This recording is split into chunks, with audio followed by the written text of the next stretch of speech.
여기 그 기띠시라는 것은 음악적 용어입니다. 음악적 용어고 이때가 뭐 초막절인지 6월절인지 우리는 알 수 없어요. 근데 이때 우리가 주를 찬양하자 하고 이제 시편 기자가 얘기했죠. 주를 찬양하자. 즐거이 소리칠지어다. 이렇게 좀 찬양하자. 시편을 보면 그 말이 참 많이 나오죠. 우리가 찬양을 많이 해. 찬양. 그 이유는 능력이 되신 하나님이다. 1절에 우리의 능력이 되시는 하나님을 찬양하고 시를 읊으며 소고와 또 수금 비파로 찬양하되 초하루와 보름과 우리 명절의 나팔을 불지어다. 이때 이제 모일 때 다 이것이 이스라엘의 율례다. 1년 중에 3번은 이스라엘의 모든 성인 남자는 예루살렘을 방문합니다. 그래서 6월절, 또 77절, 초막절 이때는 항상 방문하는 거예요. 이것은 4절에 이스라엘의 율례요 야곱 하나님의 규례로다. 결국 이렇게 해서 좋은 점이 뭐가 있습니까? 이렇게 방문해서 이렇게 하는 게 좋은 점이 뭐가 있는 거예요? 여러분 우리가 이런 거 보면 우리가 이제 율법적으로 그러면 이스라엘의 모든 남자는 1년에 3차례씩 예루살렘을 가야 되고 어떤 이것이 뭐 불교에서 뭐 3천 번제를 3천 배를 하고 뭐 이런 것처럼 하나의 종교적 고행이요 종교적 순례요 어떤 그러한 것인가? 결국은 이렇게 하는 이유가 뭐예요? 우리 이 땅에 있는 우리가 하나님을 잘 섬기도록 결국 우리가 축복을 받는 것이고 하나님 우리가 제대로 섬기면 어떻다고 그랬어요? 마음에 기쁨이 생기고 평안이 있고 경건하고 거룩하고 삶의 비전이 생기는 거잖아요. 우리가 미지근할 때는 절대로 이 삶의 비전이라는 건 있을 수 없어요. 제가 왜 이렇게 살아야 되는지 그걸 깨달을 수 없으며 오늘 죽으면 무슨 하나님 편에 무슨 손해가 있는지 전혀 나올 게 없단 말이에요. 결국 우리가 이렇게 신앙생활하는 거, 우리가 기도생활하자, 우리가 말씀을 보자, 수예배 참석해서 또 말씀을 공부하자, 부지런히 여호와를 알자, 우리가 토요일날 전도하러 가자, 우리가 주일날 예배를 드리며 또 한 장씩 성경 공부를 하자, 또 우리가 중국에 가자, 뭐 이러는 것은 주은혜교회는 우리를 빡세게 돌린다. 여러분 그렇게 해서 혹시 생각합니까?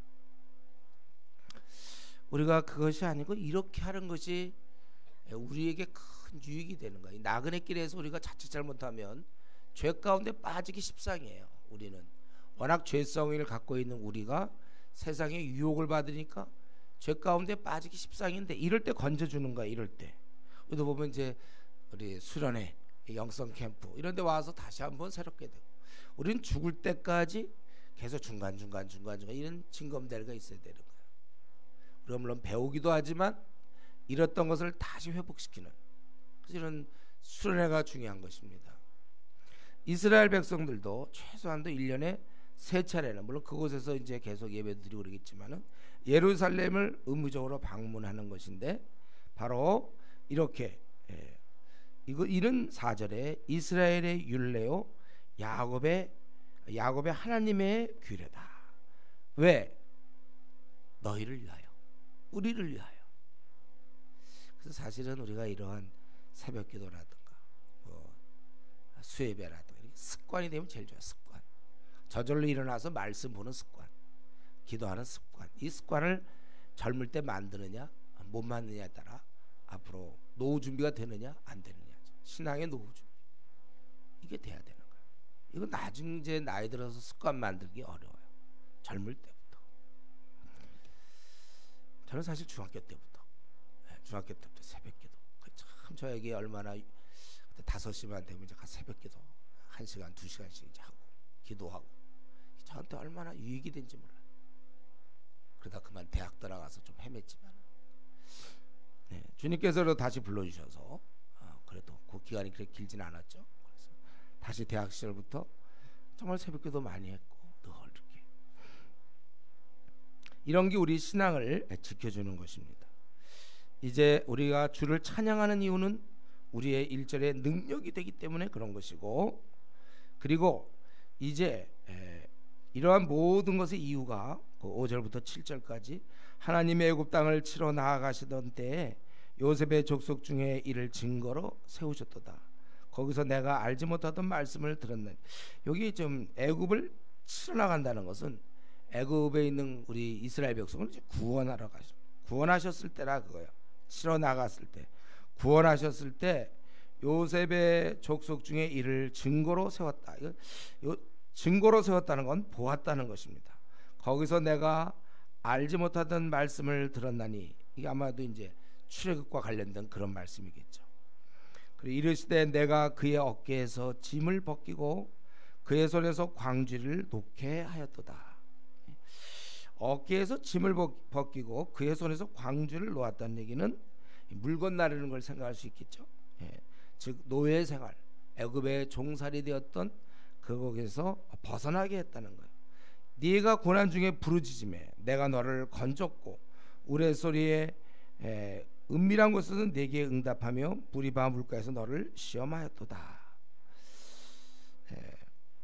고난 중에 부르짖어 내가 건졌고 우레소리와 은밀한 곳, 거기 7절에 이건 뭡니까? 시내산이지, 결국 시내산. 이런 데서 너를 내가 불렀고 건졌고 또 무리바 물가에서 너를 시험했다. 결국 이게 이제 가만히 보면 지금 이 규례, 지금 81편 하는 중에 시편, 여기 지금 우리 규례에 뭐가 있습니까? 이렇게 규례로 세우신 거나 지금 이러한 사건들이나 다 보면 하나님께서 이스라엘 위해서 좋은 일만 하신 거예요.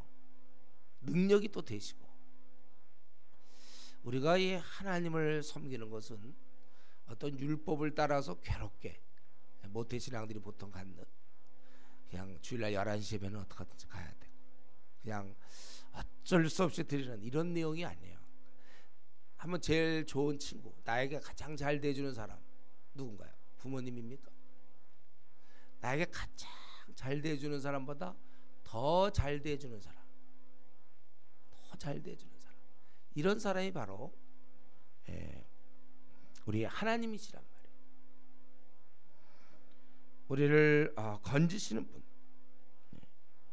이것이 우리의 이제 그래서 우리가 간증거리라는 것, 결국 우리의 찬양이죠.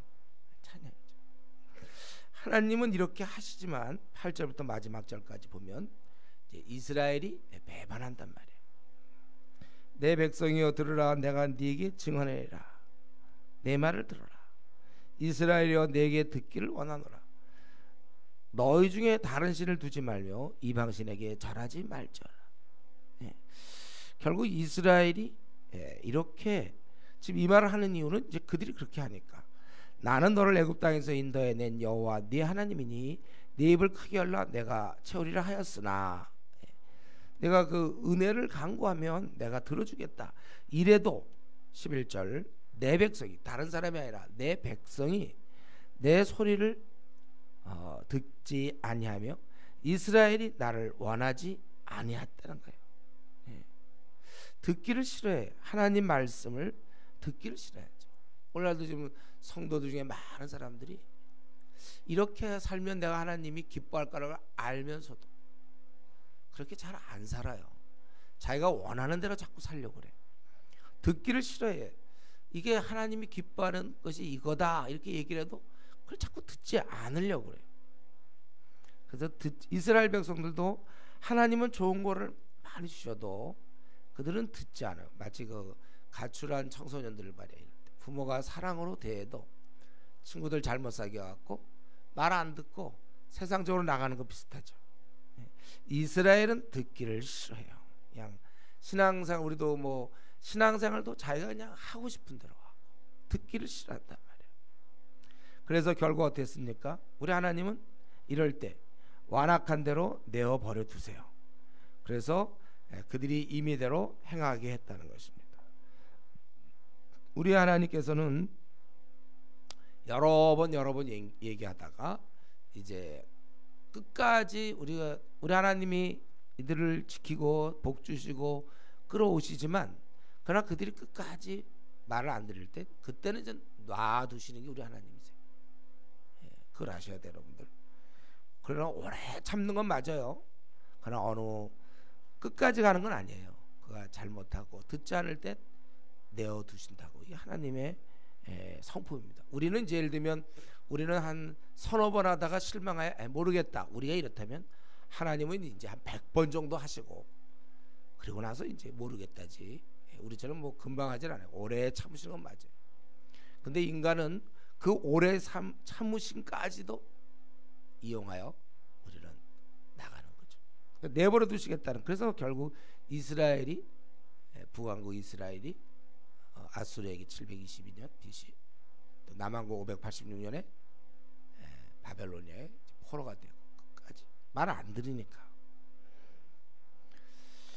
그래서 임의대로 행하였도다.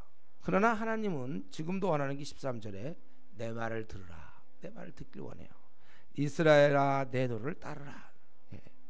그러면 어떡합니까? 네가 만약에 내 말만 따른다면 내가 원수를 누를 것이고 내 손을 돌려 그들의 대적을 치겠다.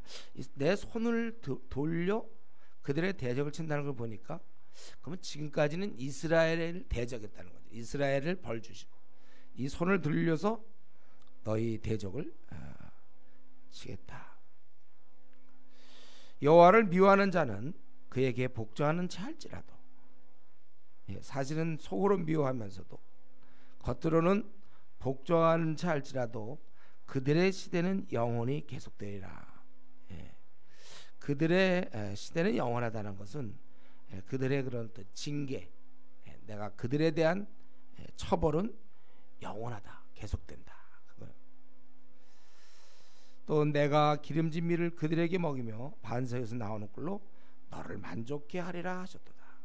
내가 만약에 나에게 온다면은 14절에 너의 대적을 칠 것이고 너희 대적들이 뭐 순종하는 척하도 그들을 내가 징계를 영원토록 할 것이고 너는 내가 기름진 밀을 먹이고 반석에서 나는 꿀로 너를 만족케 하리라 하셨도다. 이것입니다. 여러분, 우리가 오늘 이 말씀을 통하여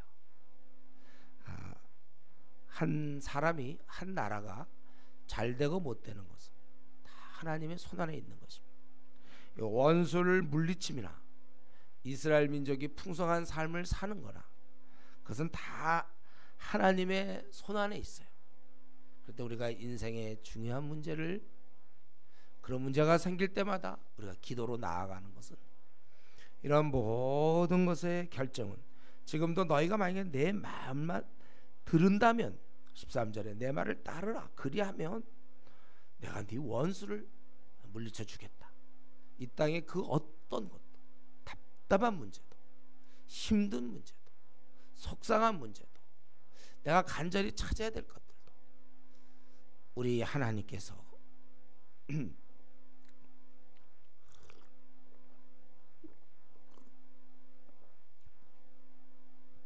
그분 안에 풍성한 삶이 그분 안에 있는 것입니다.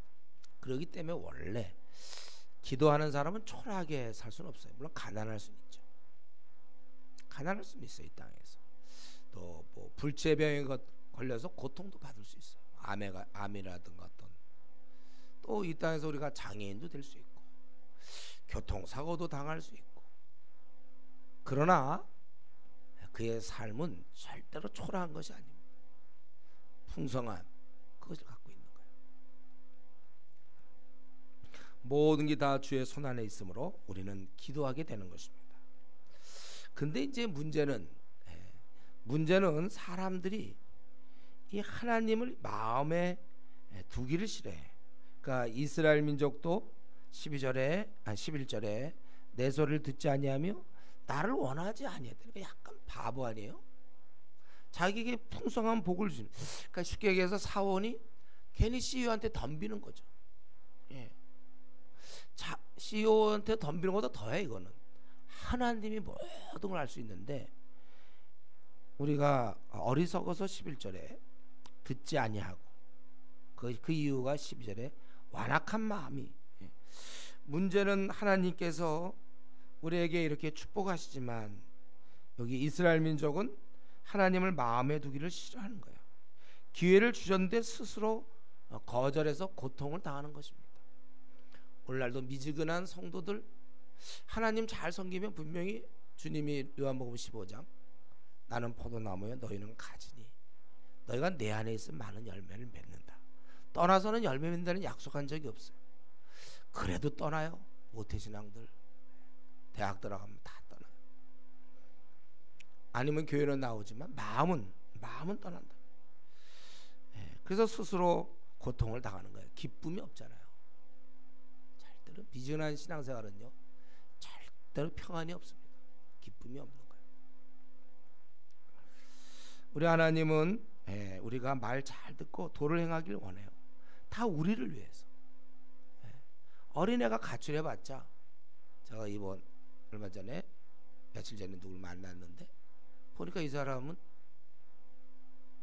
오랫동안 이 범죄 세계에 살았어요. 30몇 년. 그 왜 그랬나 물어보니까 중학교 1학년 때 공부하기 싫어서 가출했대요. 가출 실제 해보니까 갈 데가 어디 있으면 가출한다는 거예요. 그러니까 서울역 쪽에 범죄 집단에서 이제 얘를 해가지고 뭐 이제 안 좋은 거 뭐 이런 거 이제 이렇게 한 거죠. 결국 그런 면에 있어서 모르니까 완악해서 우리가 하나님을 잘 섬겨야 되는데 자꾸 우리는 떠나려고 한다는 거예요. 여러분 이 순종이 얼마나 중요한 겁니까? 사실 이것 하나면 다 되는 거예요. 로마서 1장 5절 바울 사도가 내가 모든 이방인 중에 믿어 순종케 하려고. 순종케 하는 여러분이 죽는 날까지 점점 순종하는 사람이 되는 거예요. 아담 이후의 모든 인간은 계속 이 문제와의 싸움입니다. 순종이냐 불순종이냐. 오늘날도 마찬가지로 하나님께 순종이냐 불순종이냐. 또 때로는 인간은 15절에 있는 것처럼 복종하는 척 순종하는 척 할 수 있어도 하나님께서는 다 알고 계세요. 마음 중심에서 하나님께 순종해야 된다는 것입니다. 그러므로 오늘 이 아침에 우리는 우리 자신의 그 불순종의 기제를 잘 알고 우리는 우리 자신을 경계해야 돼요. 바울 사도가 얘기한 것처럼 날마다 자신을 복종시켜야 되고 오늘도 우리 날마다 자신을 다스려야 됩니다. 우리 오늘 아침에 기도할 때 내가 이거 정말 고쳐야 되는 불순종하는 거 있습니까? 주님이 원하는 걸 뻔히 알면서도 내가 순종하지 않는 부분이 있습니까? 오늘 결심하시고 우리가 순종하는 사람 날마다 자신을 날마다 자신을 복종해야 돼요. 그러한 사람이 되어서 주님 만나 배울 때까지 우리는 순종하면서 나갈 수 있기 바랍니다. 기도하겠습니다.